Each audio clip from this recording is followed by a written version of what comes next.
მე ერთ ჩემ მაგალითს გეტყვით ახლა, რომელიც ასევე საინტერესო უნდა იყოს. ესე იგი, წარმოიდგინეთ ახლა ამ ეიფორიული პროცესების შემდეგ, როდესაც ჩვენ გრძნობ, რომ ხალხი იჯერებს, ხომ, როგორც აპარატის მე ვიყავი სამდივნოს უფროსი. ხალხი გიჯერებს, უფროსი გიჯერებს, დანარჩენი დეპუტატები გიჯერებენ და მოკლედ ამაზე სასიამოვნო რა უნდა იყოს. ჩემთვის ფული არასდროს არ ყოფილა მთავარი, ჩემთვის ყოველთვის იყო აი ეს, რომ ესე იგი გარკვეული ნდობა და რაღაც არსებობდა ჩვენ შორის, ხო?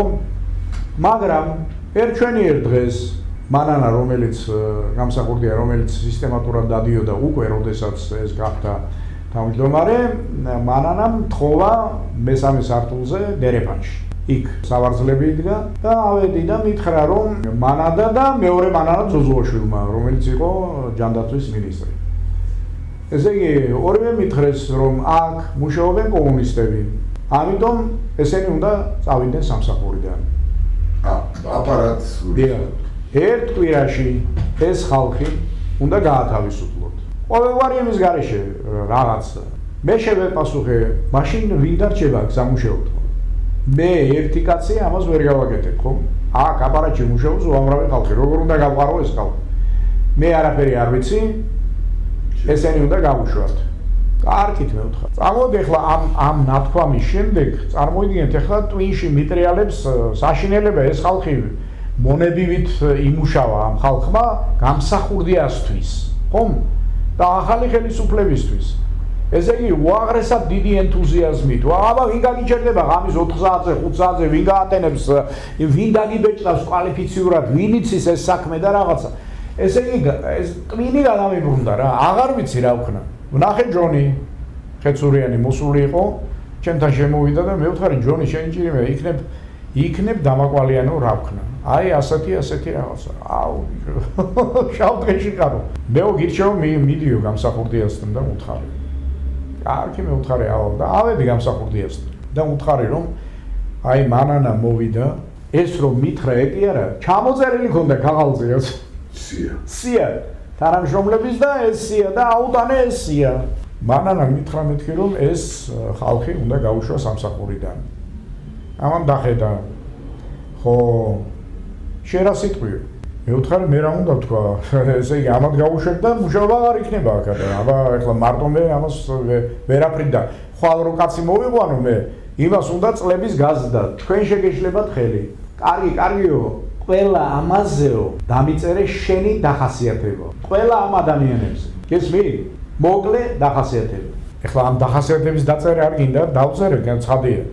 მაგრამ დაბეჭდით ვერ დავბეჭდავ. იმიტომ რომ ეს წავა უკვე ამ იმაში და აყდება მთელი ამბავი, ხო? ამიტომ ეს 1-15 გვერდზე ხელნაწერი რაღაცა და აუტანე გამსახურდიო და დავდე მაგიდაზე. და უთხარი რომ აი თქვენ რომ დავავალეთ, აი ეს არის და ნახეთ.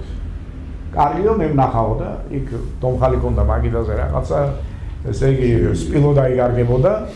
ამას არ აქვს მნიშვნელობა. ამ დადების შემდეგ, 3 დღის შემდეგ ისევ მირეკავენ, მდივანი მირეკავს იმის რა ქვია გამსახურდიას, რომ ქალბატონი მანანა თხოვსო ამოდიო. ავედი და რაკენიო გააკეთეო. იცით რა მე ვთხარი ქალბატონო მანანა? ის რაც თქვენ თქვით, მე ბატონზეაც ვთხარი და სიაც გადავეცი მას და ამიტომ თქვენ კითხეთ მას. მეორე შენ გითხარიო რომ ზვიაც გადაეციო და რაღაცა და მოკლედ ატეხა მთელი ჭიაკოკონა. ნუ კარგი, ეს მოვჩით ეს ისა რა ქვია, ლაპარაკი რაღაცა და ახალი წელი დგება რა. ესე იგი, ნახალ წლებს მირეკავს ზვიადი და ამოდი ჩემთანო რა. და ავდივარ ზევით. ესე იგი, ზვიადი ზის სათათბირო მაგიდის თავში, მარჯვენა მხარეს არის მანანა და მარცხენაზე არავინ არ არის და მეუბნება დავჯექი. თავი აქ ჩაწეული, არ მიყურებს. რატომ არ გააკეთე შენ აი ეს დავალება, რომელიც მოგცა ქალბატონმა მანანამ? ზვიადი მეუბნება, გაბრაზებულმა. მე ბატონო ზვიად, როგორც გახსოვთ, მე რომ მოგიტანეთ, დაგიტოვეთ, თქვენ მითხარით, რომ მე გადავხედავ და გეტყვით. დღემდე არაფერი არ გითქვამთ. ამიტომ მე ველი თქვენს მანანამ რომ მოგიტანაო, ის ჩემი გამოგზავნილი იყო. ხო და რახან 100 მეთქი და რა საჭირო იყო ეს კუგმალოვანას თამაში პირდაპირ გეთქვათ. მე გეუბნებით რომ ეს ხალხი რო გაუშვათ, აქ მუშაობა არ იქნება. მე არავის არ ვათავისუფლებ. და ჩემს გარდა აქ ხელის მოწერა არავის არ შეუძლია. ესე იგი, გამსახურდიას არა აქვს ამის ისა, რა ქვია. ხო. ესე იგი, დიდი ომი, დიდი რაღაცის ზოგი აქეთ გადავიყვანეთ კომისიაში, ზოგი იმას თხოვეთ თემურ კორიძეს თავის კომისიის აპარატში შეეყვანა, ზოგი რაღაცა და ზოგიც იძულებული ვიყავი გამაშვებინეს რა.